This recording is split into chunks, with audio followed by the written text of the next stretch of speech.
कोणती कलाकृती उत्तम असा विचार करत असताना त्याचं उत्तर कसं शोधायचं.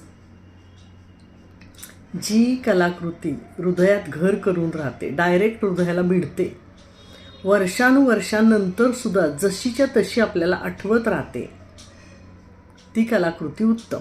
मग ते गाणं असो, कविता असो, एखादी मुलाखत असो, सिनेमा असो किंवा एखादा लेख असो, आपण ते विसरूच शकत नाही किंवा आपल्या डोक्यात ते तसंच्या तसं फिट बसलेलं असतं. मग टेक्निकॅलिटीचा विचार आपण करत नाही, आपण फक्त विचार करतो आपल्या हृदयाला भिडलेल्या त्या भावनेचा.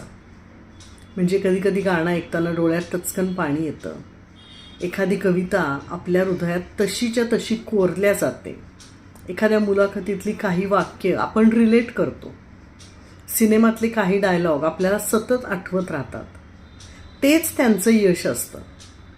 ते पुरस्कार वगैरे जे दिले जातात त्याच्याशी आपला काही संबंध नसतो. आपल्याला ती गोष्ट आपल्या वेगळ्या नात्यामुळे आवडलेली असते आणि आपल्या मनात ती सदैव घर करून राहते. ती कलाकृती उत्तम.